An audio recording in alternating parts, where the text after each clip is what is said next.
ఇరుముడి ఈ మధ్యకాలంలో చాలా రోజుల తర్వాత రవితేజ నుంచి ఒక డిఫరెంట్ మూవీ వస్తుందని ఫీల్ అయితే వచ్చింది. ఇరుముడి టైటిల్ కానీ ఇరుముడిలో వచ్చిన సాంగ్స్ కానీ చూస్తే ఈ రోజు ట్రైలర్ రిలీజ్ అయింది. ఎలా ఉందో చూద్దాం, అసలు మనం చూసి తర్వాత అనలైజ్ చేద్దాము. సో ఫస్ట్ నేను మొత్తం ట్రైలర్ అంతా చూస్తాను. You can see some reactions, but trailer అయిపోయిన తర్వాత I tell my whole reaction about the movie. Okay, let's get into it.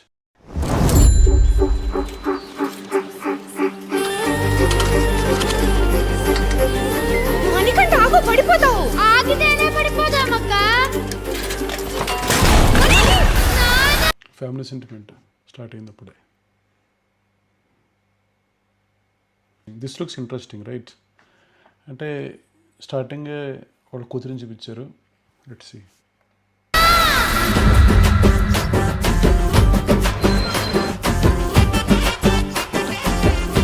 మందు లేకపోతే సార్ ఎంటర్ అయ్యేటప్పుడే తాగుపోదు అనుకుంటా.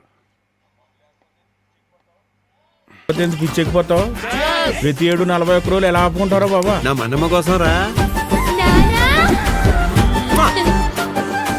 గురుస్వామి, ఈ రోజు మా పెళ్లి రోజు. రే త్రినాథ్, సీలేరులో లోడు దింపాక తాకుండా తిన్నగా ఇంటికొచ్చాయి. అలాగే. ఫ్యామిలీ రిటర్న్ అనిపిస్తుంది ప్రస్తుతానికి అయితే. చూద్దాం ఇంకేముందో. భోజనాలు బ్రహ్మాండంగా ఉన్నాయి. ఏంటి విశేషం?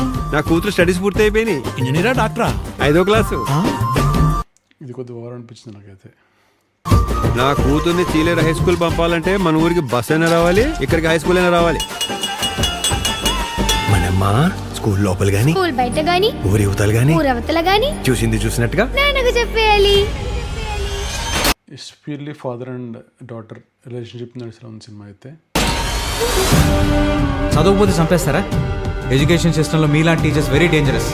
గవర్నమెంట్ స్కూల్లో చదవకపోతే చంపేయడం అనేది వెరైటీగా ఉంది. Okay, let's see.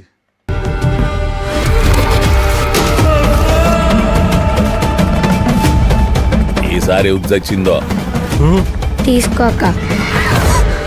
ఆడపిల్ల భవిష్యత్తుకి భయమే శ్రీరామ రక్ష. డైలాగ్ బాగుంది. వద్దు త్రినాథు, నా మాట విను. స్వామి శరణం.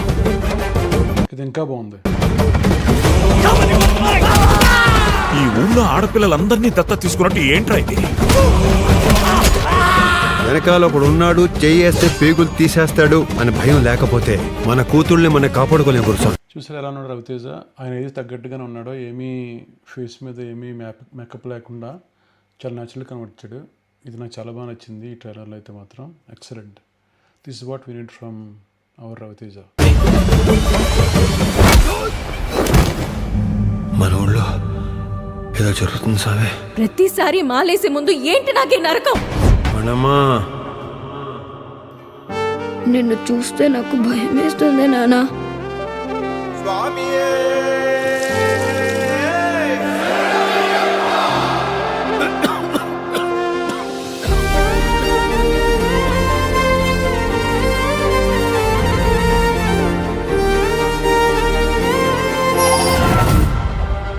రేపు నీ ఒంటి మీద నల్లబట్ట పడగానే పాముల్లా పడగ విప్పి పగ తెచ్చుకోవడానికి వస్తారు. ఇదే కొద్దిగా ఈ సినిమాలో టర్నింగ్ పాయింట్ అనుకుంటా. ఇక్కడ స్వామివారు ఇస్తున్నప్పుడు రవితేజ ఏం చేస్తాడు అనే దాని మీద ఈ సినిమా యొక్క రిజల్ట్ మ్యాక్సిమం డిపెండ్ అయి ఉంటుంది. సో ఇక్కడ కత్తి మీద స్వామి ఇది యాక్చువల్గా ఎవరిని కించపరచకూడదు. అట్ ది సేమ్ టైం మనకు కావాల్సిన హై కూడా ఇవ్వాలి అండ్ లాజికల్ కూడా ఉండాలి. సో ఈ మూడు డైరెక్టర్ కనుక హ్యాండిల్ చేయగలిగితే ఈ పాట మాత్రం చాలా బాగుండే అవకాశం చాలా ఎక్కువ ఉంది. Let's see.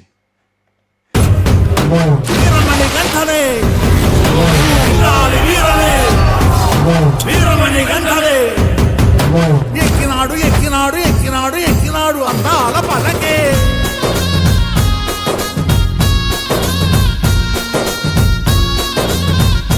నాకు బలహీనత ఉంది. ఏ ఆడ కూతుర్లోనైనా నా కూతుర్ని చూసుకునే అరుదైన బలహీనత. దాని జోలికి రాకు. సూపర్ డైలాగ్ ఇది ఒకటి, చాలా బాగుంది అసలు. స్వామి శరణం.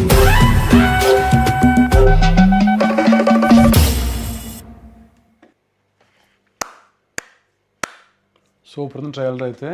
చాలా రోజుల తర్వాత రవితేజకి ఒక హిట్ పడే ఛాన్స్ ఉన్నట్టు అనిపిస్తుంది నాకు ఈ ట్రైలర్ చూస్తుంటే. ఎందుకు మాట అన్నానంటే ఎక్కడ కూడా ఈ ట్రైలర్లో ఓవర్ పాలిష్గా లేదు, గ్లాసీగా లేదు స్క్రీన్. మన తెలుగు సినిమాలు జనరల్గా ఉంటాయి కదా స్క్రీన్స్, ఫ్లాషీగా ఓవర్ పాలిష్డ్గా, అలా కాకుండా గ్రౌండెడ్గా రస్టిక్గా తీశారు ఈ సినిమాని. మీకు కలర్ గ్రేడింగ్ కూడా చాలా నీట్గా ఉంది. జస్ట్ ఒక ఊళ్ళో తీసినట్టుగా చాలా క్లీన్గా ఒక ఊళ్ళో ఉన్నట్టు అనిపిస్తుంది.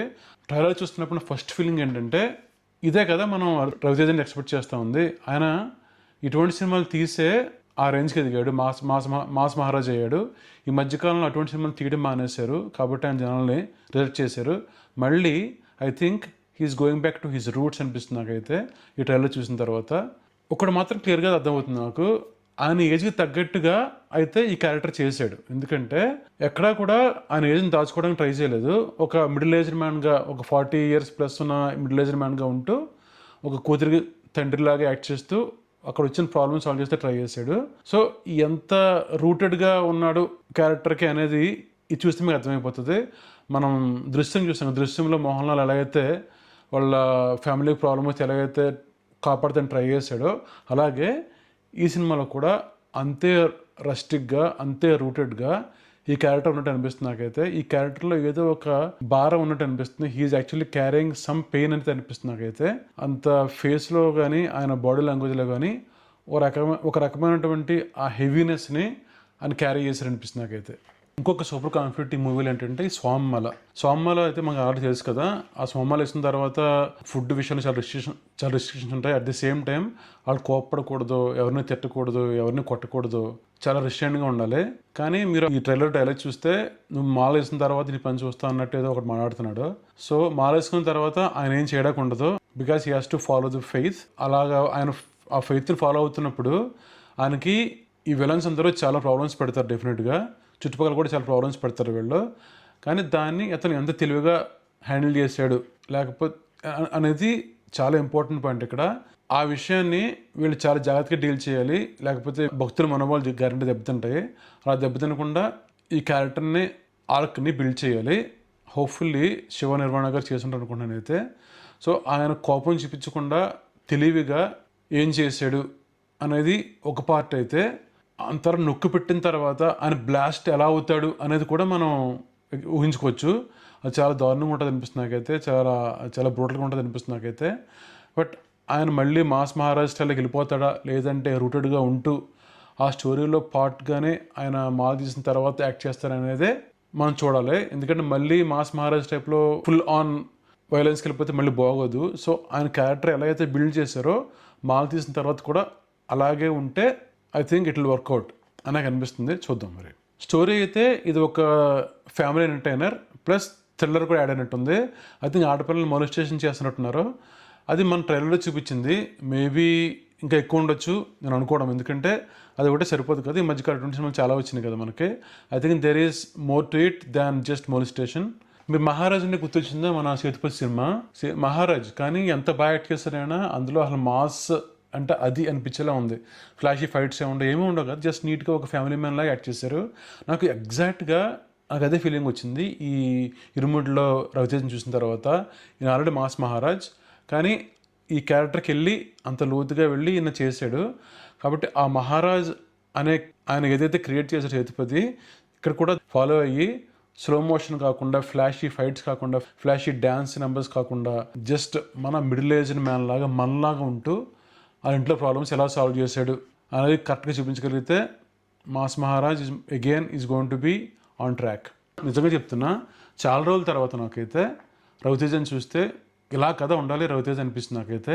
ఇటువంటి సినిమాలు తీస్తే ఆయన మన గుండెల్లో పెట్టుకున్నాడు డెఫినెట్గా. ఎందుకంటే ఇటువంటి సినిమాలే మనకు కూడా కావాలి. ఇప్పుడు ఆయన ఎలా అయితే మంచి సినిమాలు తీసి పైకి వచ్చాడో ఈ సినిమా అటువంటి సినిమా అనిపిస్తుంది నాకైతే. డెఫినెట్గా ఈ సినిమా నేను థియేటర్లో చూస్తాను, ఎందుకంటే నాకు చాలా హోప్స్ ఉన్నాయి ఈ సినిమా మీద, ఎస్పెషల్లీ రవితేజ మీద. ఎందుకంటే I want him to come back. We're missing him allot.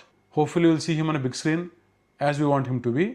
చూద్దాం మరి నిజంగా మన రవితేజ వెనకొచ్చేస్తాడా మన కోసం, లేదంటే మళ్ళీ అలాగే మాస్ మహారాజ్ అనుకుంటూ ఫైట్లు చేసుకుంటాడా చూద్దాం మరి. మళ్ళీ మనం ఇరుముడి రివ్యూలో కలుద్దాం.